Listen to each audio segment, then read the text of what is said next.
So let's started for the some thin cylinder. तो thin cylinder कब होगा जब हमारा टी जो देखने फर्स्ट को लेस देन होगी डी अपान 10 की, diameter upon 10 to D upon 15, D upon 10 to D upon 15 के बीच में इसका सिलेंडर का डायमीटर होगा। तो हमारा क्या थिन सिलेंडर उसे अपन बोलेंगे। इसमें हम कुछ केसेस लेते हैं। तो केस नंबर 1 जैसा है कि sigma 1 upon R1 plus sigma 2 upon R2 equal to P upon T हो जाता है। इसमें से सिग्मा 1 क्या है हुप स्टेसिस, सिग्मा 2 क्या है लॉन्गिट्यूडनल स्टेसिस। हुप स्टेसिस तो पता होगा ना कहाँ पर लगता है। फिर मान लीजिए हमारा सिलेंडर है, यस फिर हमारा ये सिलेंडर हो गया ये। तो इसमें क्या होता है, ये सिलेंडर है, तो ये सिलेंडर में हमारा जो ये वाला लॉन्गिट्यूडनल स्टेसिस, ये लॉन्गिट्यूडनल डायरेक्शन है, तो इसमें क्या लॉन्गिट्यूडनल स्टेसिस लगेगा जिसको अपन सिग्मा 2 से डिनोट करते हैं।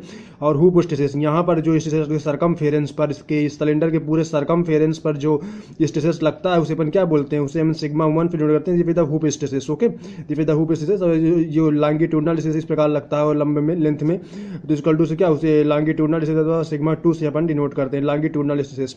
सो अपन क्या सिग्मा 1 अपान R1 इक्वल इसी P upon T, P equal to क्या है, पी क्या है प्रेफर, जो यहाँ पर प्रेफर लगेगा इसके वो पी है, अपान टी उसको थिकनेस, जो इस सिलेंडर की थिकनेस होगी ये जो टी है। ओके, सो हमारा हुप स्टेसिस इक्वल टू क्या होता है, फार्मूला डायरेक्टली याद रखना है। हुप स्टेसिस का formula P R upon T हो जाता है, अथवा P D upon two T भी कर देते हैं। हुप स्टेफिस अथवा सरकमफेरेंस स्ट्रेस जो बोलते हैं। दूसरा नंबर होता है केस नंबर 2, ओनली मान लीजिए लॉन्गिट्यूडनल स्टेसिस हो, अब ध्यान दो तभी आएगा लॉन्गिट्यूडनल डायरेक्शन जब स्टेसिस द्वारा ऑफर्ड किया गया, मतलब कुछ यहाँ पर ऑफर्ड किया गया प्रेफर वगैरह, तभी लॉन्गिट्यूडनल स्टेसिस होगा आएगा, अदरवाइज लॉन्गिट्यूडनल स्टेसिस क्या होता है, जीरो हो जाता है। ओके, तो यहाँ पर सिग्मा 2 अथवा longitudinal stresses equal to P R upon 2t हो जाएगा, P D upon 4t equal to. Maximum stresses shear stresses की बात करें तो maximum shear stresses equal to क्या होता है, इन प्लेन सीआर स्टेसिस हो जाता है, और out of the plane shear stresses हो जाता है। तो in plane of the shear stresses equal to sigma maximum inside equal to sigma 1 minus sigma 2 upon 2 हो जाता है, और sigma maximum for the outside equal to sigma 1 अपान 2 हो जाता है। ओके, मैक्सिमम सीआर स्टेसिस अपन देखते हैं यदि मान तो in plane of the stresses, मतलब इन प्लेन मतलब इसके अंदर की ओर, इन प्लेन ऑफ द स्टेसिस जो सिलेंडर है अंदर की ओर, तो in plane of the stasis कितना लगा, तो फिर द मैक्सिमम सीआर इनसाइड, और ये maximum outside of the plane shear stresses हो जाता है। Maximum shear stresses of the outside equal to sigma 1 अपान 2 हो जाएगा। इसमें क्या होता है सिग्मा 1 माइनस सिग्मा 2 अपान 2, मतलब क्या इनसाइड हमारा जो इनसाइड तो लॉन्गिट्यूडनल स्टेसिस भी लगेगा, और आउटसाइड में सिर्फ आउटसाइड सिलेंडर के ना सिर्फ क्या लगेगा, हाँ हुप स्टेसिस ही लगेगा, सरकमफेरेंशियल स्टेसिस भी बस लगेगा सिलेंडर के आउटसाइड। और इनसाइड यदि स्टेसिस है मैक्सिमम सीआर इनसाइड में तो लॉन्गिट्यूडनल स्टेसिस भी एग्जिस्ट करेगा।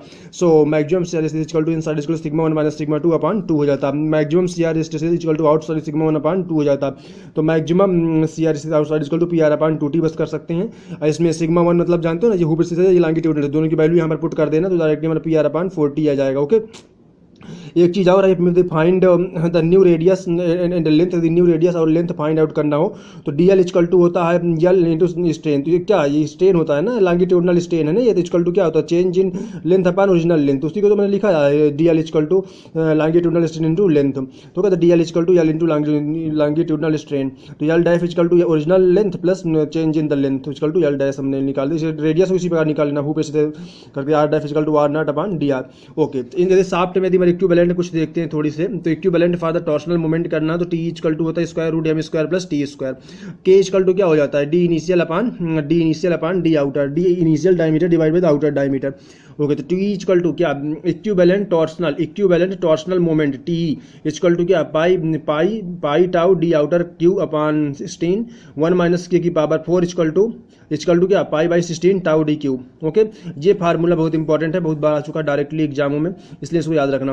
पाई बाई 16 टाउ डी आउटर का क्यू 1 माइनस के की power 4 equal to pi by 16 tau D Q.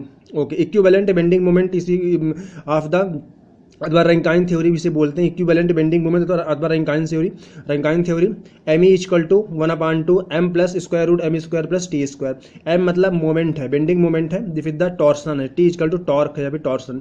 M E equivalent bending moment equal to pi by 32 sigma B into D cube. Okay, equal to pi by 16 pi by 32 sigma B into, यदि मान लीजिए hollow हुआ तो D outer cube multiplier 1 minus K की power 4 हो जाता है। Okay, इसी पर आधार पर हमें डायरेक्टली हम फार्मूला निकाल दिए तो यहाँ पर हम वैल्यू यमी की वैल्यू यहाँ पर पुट कर देंगे और यहाँ इसकी वैल्यू यहाँ पे पुट कर देंगे, तो हमें यमी equal to 1/2 m plus square root M square plus T square मिलेगा। ओके, टी का square root M square plus T square बस होता है। ओके, तो इनको फार्मूले को आप याद रख सकते हैं। सो नेक्स्ट एक्सियोम स्ट्रेसेस तो कर लिया, स्ट्रेन की बारी है, तो स्ट्रेन की अपन बात करते हैं। तो स्ट्रेन कितने प्रकार की स्ट्रेन इसमें लगती हैं हुप स्ट्रेन में, तो ही स्ट्रेन में सर्कमफेरेंशियल स्ट्रेन पर हुप स्ट्रेन एक हो गई, दूसरा लॉन्गिट्यूडनल स्ट्रेन हो जाती है, तीसरा नंबर वैल्यूमेट्रिक स्ट्रेन हो जाती है। ओके, तो सर्कमफेरेंशियल अथवा हुप स्ट्रेन को डायरेक्टली फार्मूले से आप याद रख सकते हैं, जो अपन पिछली केसेस में पढ़े हैं ना स्ट्रेसेस स्ट्रेन डायग्राम में, और स्ट्रेसेस स्ट्रेन के चैप्टर में उसी प्रकार है। इसमें hoop strain equal to sigma C upon E minus mu times longitudinal stresses upon E हो जाता है। ओके, ये सर्कमफेरेंशियल स्ट्रेसेस है। ओके, तो sigma C upon E minus mu times sigma L upon E. यदि मान लीजिए लॉन्गिट्यूडनल स्ट्रेसेस निकालना है तो क्या कर देना, यहाँ पर लॉन्गिट्यूडनल स्ट्रेस होगा, इधर म्यू का मल्टीप्लाई हुप स्ट्रेसेस में हो जाएगा सर्कमफेरेंशियल में। ओके, इसी प्रकार ये लिखा है यहाँ पर, ये longitudinal strain equal to sigma L upon E minus mu times sigma C upon E. अब जो है सिग्मा सी है सर्कमफेरेंशियल स्ट्रेस अथवा सिग्मा 1 भी से बोलते हैं, सिग्मा एल सिग्मा 2 बोलते हैं, जो पीछे हमने लिखा उसी को यहाँ पे वैल्यू पुट कर देनी है। तो डायरेक्टली फार्मूला क्या बन के आ जाता है, sigma hoop P R upon 2t 2 minus mu हो जाएगा। ओके, हुप स्ट्रेन का डायरेक्टली फार्मूला याद रख सकते हैं आप, 2 P R upon 2t 2 minus mu, P R upon 2t 2 minus mu. Longitudinal strain का इसी प्रकार P R upon 2t 1 minus 2 mu हो जाएगा, P R upon 2t 1 minus 2 mu. इसी प्रकार वैल्यूमेट्रिक स्ट्रेन की बात करें तो volumetric strain equal to 2 times hoop strain plus longitudinal strain. तो volumetric strain P R upon 2t into 5 minus 4 mu. Directly आपको स्ट्रेन वैल्यूमेट्रिक स्ट्रेन ये क्या है, हुप स्ट्रेन ये वाला बाल जो हमारे निकला इसको आप पुट कर देंगे और लॉन्गिट्यूडनल इसको पुट कर देंगे। मैं तो कहता हूँ डायरेक्टली आप इसको याद रखो, ज़्यादा सही है डायरेक्टली फार्मूला। तो volumetric strain equal to P R upon 2t 5 minus 4 mu, नहीं तो वहाँ निकालते ही रह जाओ एग्जाम में। ओके, तो volumetric strain equal to P R upon 2t 5 minus 4 mu. Next इसके बाद हमारा हो जाता है, इफ मान लीजिए efficiency for the joint is given है तो circumferential equal to P R upon T into होता है लॉन्गिट्यूडनल एफिशिएंसी। यदि मान लीजिए लॉन्गिट्यूडनल स्ट्रेसेस निकालना है तो P R upon 2t into सर्कमफेरेंशियल efficiency, मतलब उल्टा होता है। यदि लॉन्गिट्यूडनल स्ट्रेस निकालना है तो ये सर्कमफेरेंशियल एफिशिएंसी का मतलब डिवाइड मल्टीप्लाई करना है। यदि मान लीजिए सर्कमफेरेंशियल लॉन्गिट्यूडनल वाले का मल्टीप्लाई करना है। ओके, लॉन्गिट्यूडनल एफिशिएंसी का मल्टीप्लाई करना है। नेक्स्ट इसके बाद हम बात करते हैं कंबाइनेड लोडिंग। कंबाइनेड लोडिंग तीसरा नंबर केस कंबाइनेड लोडिंग का आ गया, तो इसमें क्या जब सर्कमफेरेंशियल स्ट्रेस अब एफ भी लग रहा है, लॉन्गिट्यूडनल स्ट्रेस भी होगा, तो लॉन्गिट्यूडनल स्ट्रेस प्लस एफ अपान 2 पाई आर टी हो जाएगा एरिया। तो ये हमारा 2 पाई आर टी क्या ये फेरी है, सर्कमफेरेंस का पूरा जो एरिया होता है 2 पाई आर टी बोलते हैं, तो एफ अपान 2 पाई आर टी। लॉन्गिट्यूडनल स्ट्रेस का यहाँ पर कंप्रेसिव मैंने कर दिया फोर्स, तो लॉन्गिट्यूडनल स्ट्रेस माइनस एफ अपान 2 पाई आर टी इस प्रकार। ओके, नेक्स्ट स्पेरिकल में आते हैं। अभी तक तो सिलेंडर का हमने बात की, स्पेरिकल में तो आप जानते ही होगी, स्पेरिकल में क्या लॉन्गिट्यूडनल स्पेयर है ये मान लीजिए, तो हमें लॉन्गिट्यूडनल स्ट्रेस तो होबे न करेगा, इसमें कहाँ लॉन्गिट्यूडनल दिख रहा, तो लॉन्गिट्यूडनल इसमें नहीं होगा। तो इसमें क्या होगा, ओनली एग्जिस्ट हुप स्ट्रेसेस, इसमें केवल और केवल क्या हुप स्ट्रेसेस ही एग्जिस्ट करेगा। ओके, हुप स्ट्रेसेस ही यहाँ पर एग्जिस्ट करने वाला है, तो यहाँ पर only exist hoop stresses equal to होता है अथवा circumferential stresses not exist the longitudinal stress. तो हुप स्ट्रेसेस अथवा circumferential stress P R upon 2t हो जाता है। ओके, उसमें क्या था पिछले वाले सिलेंडर में पी आर अपान टी था। Okay, P R upon T था, इसमें क्या है पी आर अपान 2t है, ये याद रखना। तो हुप स्ट्रेन अथवा hoop strain equal to P R upon 2t 1 minus mu कर देना। इसमें P R upon 2t 1 minus mu, very important formula sphere के केस में। P hoop strain equal to अथवा hoop strain equal to P R upon 2t 1 minus mu. अब यदि मान लीजिए वैल्यूमेट्रिक स्ट्रेन निकालना है तो change in volume upon original volume equal to 3 times, तो कर दें 3 P R upon 2t 1 minus mu. क्या 3 P R upon 2t 1 minus mu. Okay, exist extra water pumped, यदि मान लीजिए तो इक्वल टू क्या एक्स्ट्रा वाटर पंप्ड हो जाए तो equal to change in the volume of the cell. अगर न्यूमेरिकल लगाएंगे तो पता चलेगा कि कहाँ पे ये होता है। तो extra water pumped equal to change in volume of the shell, तो change in volume equal to 3 times, ये वही है, तो है ये 3 टाइम हो जाता है। तो यहाँ change in volume multiply volume को गए, वही है हुप स्ट्रेन अपना।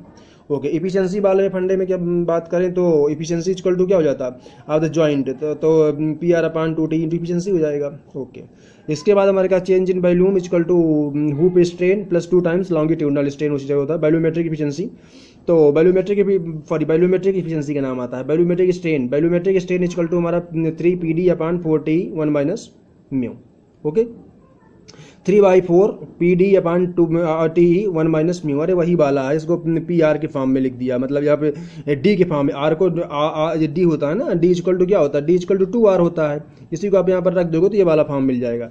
याद रखो इसको, बहुत अच्छा है। वैल्यूमेट्रिक स्ट्रेन डायरेक्टली निकालने के लिए अपन को 3PR अपान 2 TE 1 minus mu.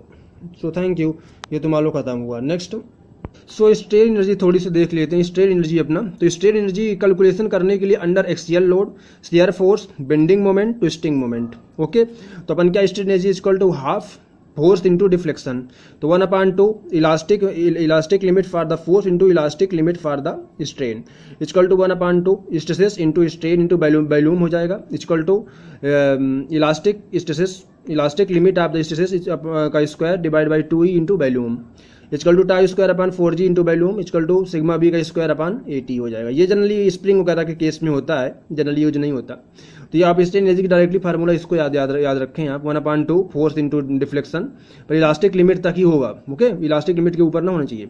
1/2 elastic limit stresses into strain into volume, stresses का square upon 2E into volume. Okay, next हमारा इसमें कुछ लिखा है मैंने, modulus of the resilience equal to direct, okay, direct per unit volume. Okay, बारे वो तो मान लो strain energy per unit volume होता है ना, मान लो resilience. Toughness is defined as energy absorb a member just before its fracture. अरे ये टफनेस ये है ना, ये अपन स्ट्रेस स्ट्रेन डायग्राम होता है ना अपना, ये मान लीजिए ये स्ट्रेसेस अपना ये माइल्ड स्टील का हमने बनाया। ओके, का बना जा रहा यार साला बन का रहा, यहाँ पर देखते हैं, ये हमारा न्यो ओके, न्यो करके यहाँ पर फ्रैक्चर हुआ। अब यहाँ तक ये यहाँ पर हमारा प्रोपोर्शनल लिमिट हो जाएगा। यहाँ पर क्या हो जाएगा, इलास्टिक लिमिट हो जाएगा। इलास्टिक लिमिट यहाँ पर अपर एल्ड पॉइंट, यहाँ पर लोअर एल्ड पॉइंट, और यहाँ पर यूटीएस अल्टीमेट स्ट्रेसेस, और यहाँ पर फ्रैक्चर पॉइंट। तो यहाँ तक का जो हमारा होता है ये up to elastic limit proportional, यहाँ तक का क्या कहलाता है, region. This is the region for the known as the what, toughness, resilience, RESILIENC। This is the region हमारा यहाँ से यहाँ तक का रेजिलियंस कहलाता है। और ये टोटल रीजन, ये बोला पूरा रीजन, दिस इज द क्या कहलाता है, टफनेस, या फिर मॉडुलस ऑफ द टफनेस कहोगे, modulus of the toughness, yes, modulus of the toughness, यहाँ पर रेजिलियंस। लोड वर्सेस डायग्राम में रेजिलियंस और टफनेस कहलाएगा, लोड वर्सेस डिफ्लेक्शन डायग्राम में, load versus stresses strain diagram में modulus of the toughness into modulus of the resilience कहलाएगा। Okay, चलो पता चला कि लोड वर्सेस अगर load versus strain, load versus deflection diagram होगा तो क्या टफनेस, और ये टोटल क्या कहलाएगा, अरे यार यही अब फॉर यहाँ तक का कहलाएगा डिफ्लेक्शन, और ये टोटल टफनेस कहलाएगा। स्ट्रेस स्ट्रेन डायग्राम होगा तो ये वाला हमारा for the strain energy. Strain energy अपन फाइंड आउट करने के लिए डायरेक्टली फार्मूला हमारा है, strain energy equal to ACB PXX square DX upon 2AE। Okay, strain energy under pure bending पर, तो U equal to ACB MX square DX upon 2EI into NA हो जाएगा। Strain energy under pure twisting equal to क्या हो जाता है, U equal to integration ACB TX square upon into DX upon 2GJ। Strain energy under क्या, strain energy under pure shear, तो U equal to tau square upon 4G into volume हो जाता है। Strain energy under pure bending stresses, तो U equal to sigma B square upon 80 into volume हो जाएगा। Strain energy stored the beam due to horizontal shear, horizontal shear के कारण strain energy जो storeyed होता है, तो U equal to 1 plus mu upon EI square integration F square DX double integration AY bar का ये total whole square upon B square into DA। Okay, चलो next इसके बाद हमारा और कुछ है, stresses due to various types of the loading. पहला नंबर क्या होता है, ग्रेजुअली यदि अप्लाइड लोड है तो क्या कर देना है directly, potential energy loss by the load equal to strain energy stored in the material. तो हमारा force equal to force upon area, तो डायरेक्टली हमारा, क्योंकि potential energy loss by the load 1/2 P into x equal to 1/2 stresses into A into x. Okay, तो काट कुट जाएगा तो इससे अपन एरिया आ जाएगा। ग्रेजुअली अप्लाइड लोड, तो जनरली अपन करते हैं, हर क्वेश्चन में ही करते हैं। अगला सडनली अप्लाइड लोड, इसमें क्या होगा 1/2 P1 into x equal to P x हो जाएगा। तो हमारा एग्जैक्ट फिक्स कट ही जाएगा और ये हमारा P1 इक्वल टू 2P की अब सडनली अप्लाइड लोड हमारा हो जाएगा P1 इक्वल टू 2P की। इम्पैक्ट द शॉक लोड, मान लीजिए ऊपर से आएगा इम्पैक्ट, तो कुछ डिस्टेंस के कारण होगा इम्पैक्ट लोड। मान लीजिए यहाँ पर हमें लगाना, यहाँ से हमारा लोड गिरा रहे हैं, ये impact load, impact the shock load हो जाएगा। तो potential energy loss by the base equal to state energy stored in the bar. Okay, तो W equal to H plus x equal to 1/2 stress into A into x हो जाएगा। Okay, तो equal to W upon A 1 plus minus square root 1 plus 2 AEH upon WL हो जाएगा। ये stresses निकला। Okay, impact load का stresses निकालने का directly formula. For the maximum stress equal to H equal to 0 हो जाएगा, तो maximum stress equal to 2W upon A हो जाएगा। इम्पैक्ट अथवा simply supported beam, impact load on the simply supported beam पर यदि हम बात करें तो 1/2 load versus deflection equal to W, H plus deflection हो जाएगा। तो deflection W1 into L cube upon 48 EI जानते हुए W1 आप रख दोगे equal to W plus square root W square plus 96 WH into EI upon L Q. ये directly formula याद रख सकते हो आप। यहाँ पर यदि मान लीजिए सिंपली सपोर्टेड बीम है, यहाँ पे हम लोड इम्पैक्ट फडनली अप्लाइड नहीं कर, फडनली अप्लाइड कर रहे हैं। ओके, इम्पैक्ट लोड अप्लाइड कर रहे हैं, तो अपन को ये फार्मूला W1 का डायरेक्टली यहाँ पर जितना W1 लगेगा तो ये इससे आप निकाल सकते हैं, क्योंकि जनरली आते हैं नहीं क्वेश्चन पर, फिर भी आप पता करे रहे हो। W1 जनरली बड़ा हो, अब यहाँ से गिर रहा है तो बड़ा तो होबे करेगा ना W से। Okay, so thank you.